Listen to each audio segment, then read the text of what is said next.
ఓం గంగణపతి నమ శ్రీ గురుభ్యో నమ హరి ఓం. ఫ్రెండ్స్, ఈ టాపిక్ ఏంటంటే మనం డే టు డే వాడుకలో చెప్పే కొన్ని మన మాటల్లో అవి రియల్లీ వాటి డీప్గా చూస్తే ఆ బ్రహ్మతత్వం అది ఏదైతే మనం ఆ, బ్రహ్మతత్వం దాంట్లో మరుగున ఉంది, దాని అంతరార్థంలో ఉంది. ఆ ఆ వర్డ్స్, ఆ సెంటెన్సెస్ మనం గమనిద్దాము. ఒకటంటే తాను తనతో తెలుసుకోబడ్డ ఇదం, ఏదైతే ఇదం అంటే ఏదైతే తనకు క్షేత్రం ఉపాధి అనండి తెలుసుకోబడ్డదో, అయితే ఇక్కడ తాను ఇదం డిఫరెన్స్ ఏంటంటే తనకు తెలివి ఉంది కాబట్టి నేను అనుకోవడం, తెలివి అంటేనే ఫస్ట్ ఆఫ్ ఆల్ నేను అనే ఆ స్ఫురించుకోవడం నేను అని. అవి ఈ నేనుకు స్ఫురించినవి ఏవైతే ఈ విధం అంటే వాటికి స్ఫురణ లేదు, వాటి అస్తిత్వం ఈ నేను అనే జ్ఞానానికి ఉంది. సో మనం ఆ స్టేట్మెంట్స్ పరిశీలిస్తే అయితే ఒకటి ఏంటంటే, ఇప్పుడు ఒక ఎగ్జాంపుల్ దీంట్లో ఆ నేనులో మనం చూస్తే ఒక బుక్ అనండి, ఒక మన శరీరం ఆ, శరీరం అలాగే ఈ ఎక్స్టెండ్స్ టు ప్రాణ, మనస్సు, భావాలు అన్నిటి కూడా. అయితే మన జనరల్గా ఏమంటాం, నేను బుక్ కలిగి ఉన్నాను, నేను శరీరం కలిగి ఉన్నాను అన్నప్పుడు ఈ శరీరం, బుక్కు అవి జడం, నేను కలిగి ఉన్నాను సత్యమే. ఎందుకంటే అవి నాతో పొందబడి ఉన్నాయి, అవి తెలివి లేనివి, నేను తెలివి ఉన్నాను, నాతో పొందబడి ఉన్నాయి, ఇది కరెక్టే. ఇంకొక స్టేట్మెంట్ ఏంటంటే నా బుక్కు నా శరీరం, అప్పుడు కూడా కరెక్టే. ఎందుకంటే అది అది తనతో తనకు తను దాని పట్ల తనకు ఇది ఉందన్నట్టు. ఏంటంటే నాది అనేది ఒక ఫీలింగ్, నాది అనుకోబడ్డది ఏదైతే అది దానికి తెలియలేదు, ఫైన్. అయితే ఈ బుక్ ఎగ్జాంపుల్, బుక్ శరీరం ఏంటంటే దాన్ని సరిగ్గా అవగాహన కోసం మనం యూజ్ చేస్తున్నాం. ఆ బుక్ అట్లాంటిది ఏదైనా బాహ్యంలో ఉన్న జడ పదార్థం ఏదైనా, ఒక సోఫా అయినా, ఒక కార్ అయినా, శరీరం అండ్ ఎక్స్టెండ్స్ టు ప్రాణ ఆర్ మన మనస్సు, ఇంద్రియాలు ఏదైనా కూడా ఏవేవైతే తెలుసుకోబడ్డా అవన్నీ. అయితే ఇప్పుడు ఇప్పుడు థర్డ్ స్టేట్మెంట్ ఏంటంటే ఇవి ఫలానా బుక్ శరీరం ఉన్నాయి అని. అయితే ఇవి ఉన్నాయి అన్నప్పుడు ఇవి తెలిసింది ఎవరికి, ఇది అన్నది ఎవరు, తాను. ఇవి తాను. సో అవి కరెక్టే. అయితే ఇప్పుడు ఫోర్త్ స్టేట్మెంట్ వెరీ ఆక్షేపణ ఏంటంటే నేనే బుక్కు, నేనే శరీరం. ఇది తాదాప్యం, ఇది మమత్వంతో ఈ జీవుడు బంధం అయిపోయాడు. ఎందుకంటే ఇప్పుడు నేను బుక్ అన్నప్పుడు నా బుక్కు, నేను బుక్ కలిగి ఉన్నాను అండ్ బుక్ ఉన్నది, అవన్నీ కరెక్టే. కానీ ఆ బుక్తో తాదాప్యం, ఆ బుక్ లక్షణాలన్నీ తనవిగా తోయడం. ఆ బుక్ ఎంత సైజు ఉంది, ఎన్ని పేపర్స్, లోపల మ్యాటర్ ఇది, వాట్ ఎవర్, అట్లాగా. రేపు ఆ బుక్ను మనం బుక్ నశిస్తుంది, తాను నశించాడు. అయితే అలాగే ఈ శరీరం, నేను శరీరం అని ఇంతవరకు చెప్పుకొస్తున్నాడు. నా శరీరం, నేను శరీరం కలిగి ఉన్నాను అండ్ శరీరం ఉంది అన్న అతను శరీరంగా విడిగా ఉంటేనే సాధ్యం. ఇప్పుడు ఉన్న పడంగా నా శరీరం అంటున్నాడు. ఈ నా శరీరం అనేది అది ప్యూర్, టోటల్లీ అధ్యాస అండి, అవివేకం, అదొక భ్రమ. కానీ అది వాస్తవంగా కాదు, కానీ యాక్చువల్గా ఫీల్డ్లో అవిద్య వల్ల తాను శరీరమే కూర్చున్నాడు. అందుకోసమే శరీరం అన్నీ కూడా తన మీద ఆపాదించుకుంటున్నాడు. ఏంటంటే నా వయస్సు ఇది, నా ఏజ్, శీతోష్ణాలు, జనన మరణాలు, మరి చావు, పుట్టుకలు, ఇవన్నీ కూడా ఇది యాక్చువల్గా కాదు. కానీ ఆ భ్రమతోని దీని వశం అయిపోయాడు, బంధంలో చిక్కున్నాడు. ఎందుకంటే శరీరం తన ఉనికి తనకు తెలియదు, తన ఉనికి తెలియజేసిన తాను అదే అవ్వడం, ఇది చాలా ఆక్షేపణీయం. బట్ అదే మనిషిని పీడిస్తుంది. ఇదే పరమాత్మ ఆల్రెడీ చెప్పారు, ఎందుకంటే దుఃఖాలే అశాశ్వతం అని. ఇది అశాశ్వతాన్ని గుర్తించే తాను శాశ్వతమై ఉండి కూడా దాంతో ముడిపెట్టుకొని ఆ బంధంలో తను చిక్కుంటున్నాడు. ఇది ఒక one kind of a thing. ఏంటంటే జీవుడు ఎలాగే క్షేత్రంలో ఇరుక్కుపోయాడు, క్షేత్రంతో మమైక్యమయ్యాడు. ఇప్పుడు నెక్స్ట్ స్టేట్మెంట్కి వస్తే నా జ్ఞానం, ఇందాక జడంతో ఇప్పుడు తనకు జ్ఞానానికి ఉన్న నా జ్ఞానం అంటే తను నా జ్ఞానం అన్నప్పుడు తనతో అది జ్ఞానం కలిగి ఉంది అనుకోవడం. అలా జ్ఞానం అట్లా కలిగి ఉంచుకునేది కాదు.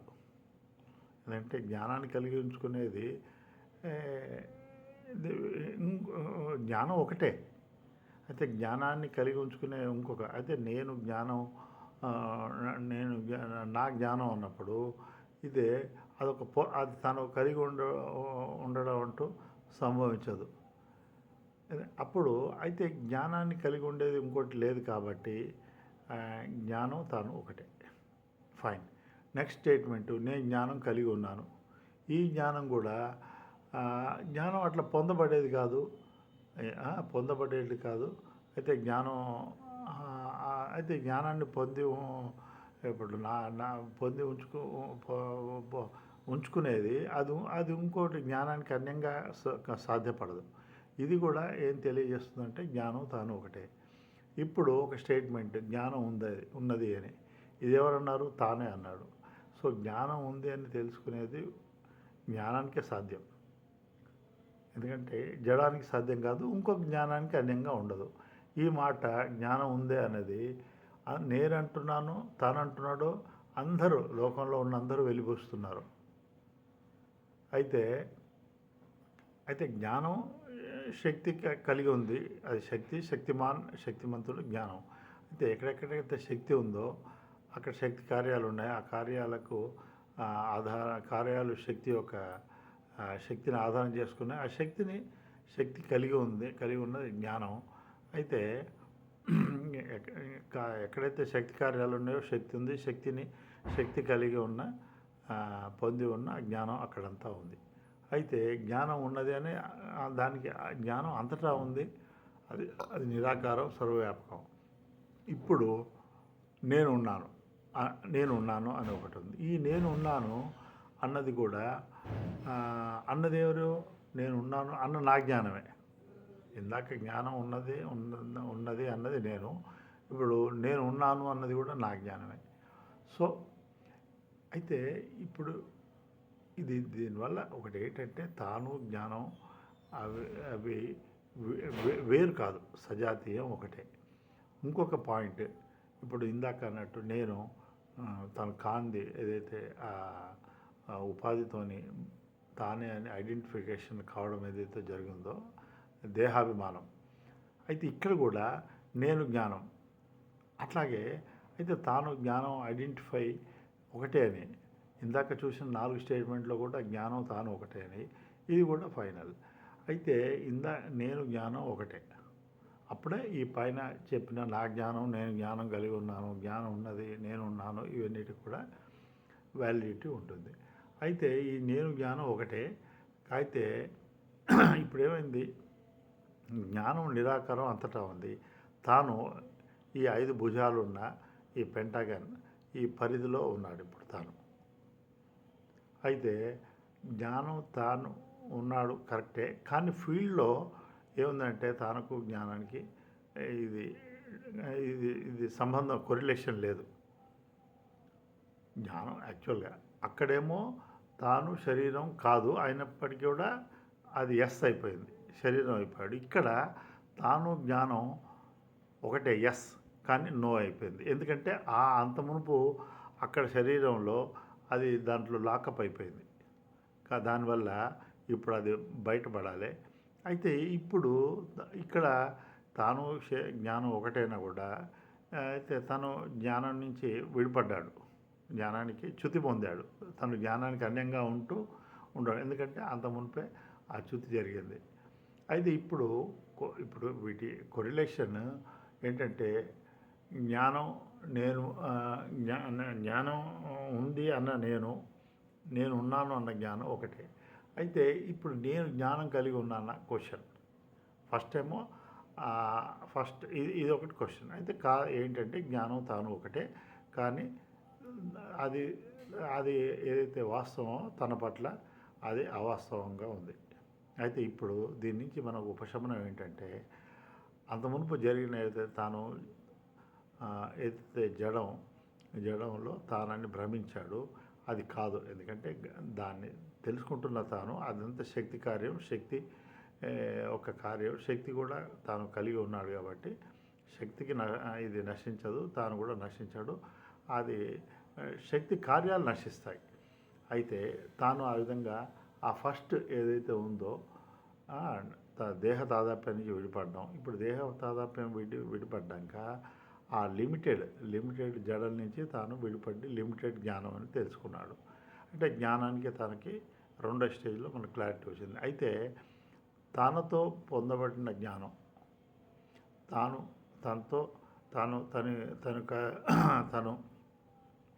తను కలిగి ఉన్న జ్ఞానం అది కరెక్ట్ కాదు. ఎందుకంటే జ్ఞానం అంతటా ఉంది, తాను మాత్రం ఈ పెంటాగన్ 5 భుజాల పరిధిలో ఉన్నాడు. ఇప్పుడు ఎందుకంటే దీన్ని మళ్ళీ దానికి సారూప్యం, దాన్ని నిరూపణ చేయాలంటే జ్ఞానం తానుగా, దీన్ని రివర్స్, జ్ఞానం తానుగా ఉన్నప్పుడు అది వాలిడేట్ అవుతుంది. అయితే జ్ఞానం తానుగా ఉన్నప్పుడు జ్ఞానం అంతటా ఉంది, ఏ ఉపాధిలో అయినా కూడా ఆకాశం అంతటా ఉంది, ఘటాకాశంలో అదే ఇదిగా ఉంది. ఘటాకాశాన్ని నేను అనుకుంటే అదే ఏదైతే ఎలక్ట్రిసిటీ ఇండివిజువల్గా ఇళ్లలో ఉన్నట్టు, ఎలక్ట్రిసిటీ ట్రైన్లో ఉన్నట్టు. సో ఇప్పుడు మాట్లాడు. అయితే జ్ఞానంతో పొందబడిన జ్ఞానం తానుగా ఉంది అనడం కరెక్ట్. అప్పుడు తాను ఈ పరిధిలో నుంచి కాదు అని జ్ఞానం వైపు టర్న్ అయ్యే అవకాశం. సో ఇది ఒక వండర్ఫుల్ ఇవి జనరల్గా మనం ప్రయోగించే స్టేట్మెంట్సే. అయితే తాను లిమిటెడ్ జడం కాదు అనేది ఫస్ట్ స్టేజ్. ఎందుకంటే విభిన్న లక్షణాలు, జడం ఏదైతుందో వికారం, మార్పు చెందుతుంది, నశిస్తుంది, మరి దానికి తెలియలేదు. అయితే తనకు జ్ఞానం ఉంది. అయితే ఒక తాదాప్యం జరిగింది, దాని నుంచి విడిపడ్డాం ఈ వివేకంతో. అయితే ఆ వివేకం పడ్డాక మళ్ళీ తాను జ్ఞానం అయి ఉన్నాడు, కానీ పరిధిలో ఉన్నాడు. ఈ పరిధిలో జ్ఞానం ఎప్పుడూ పరిచ్ఛిన్నం కాలేదు. ఎందుకంటే ఇప్పుడు అందరూ కనుక 100 మంది నాకు జ్ఞానం కలిగి ఉన్నానంటే జ్ఞానం 100 ముక్కలు అయినట్టే అవుతుంది. కానీ అది కాదు. జ్ఞానం ఎప్పుడు పరిచ్ఛిన్నం కాదు. ఆకాశమే పరిచ్ఛిన్నం కాదు. ఇప్పుడు భూమి ఆకాశంలో తిరుగుతుంది, ఆకాశమే పరిచ్ఛిన్నం కాలేదు. అయితే జ్ఞాన ఆకాశం, చిదాకాశం పరిచ్ఛిన్నం అయ్యే ప్రశ్నే లేదు, ఉత్పన్నం కాదు. అయితే జ్ఞానమే తాను జ్ఞానం కలిగి ఉన్నాడు, నేను జ్ఞానం కలిగి ఉన్నాను బదులు జ్ఞానం నన్ను కలిగి ఉంది అనే ఈ దృష్టాంతంతో తాను ఈ ఏదైతే ఆరోపించిన పరిధి ఉంది దాని నుంచి నిరాకారం, ఆరోపించిన సాకారం నుంచి నిరాకారం వైపు తను అటువైపు దృష్టి, ఇదే ఆ మూడవ కన్ను మన దృష్టి. ఉర్వారకమేవ బంధనాత్ అంటే ఈ బంధం నుంచి విడిపడి మృత్యోర్ముక్షేమ అమృతాత్, ఇదే గాయత్రి మంత్రంలో కూడా తత్సవితుర్వరేణ్యం. అయితే ఆ జ్ఞాన ప్రకాశాన్ని మనం వరించినప్పుడు అది నిరాకారం అంతటా ఉండడం, ఇది నిరూపణ. ఇది మామూలుగా మనం జనరల్గా చెప్పుకునే మన మాటల్లో ఇంత నిగూఢంగా ఉంది. ఇదే మనం నెమరేసుకున్నప్పుడు అయితే ఆ సత్యం మనకు రివీల్ అవుతుంది. హరి ఓం.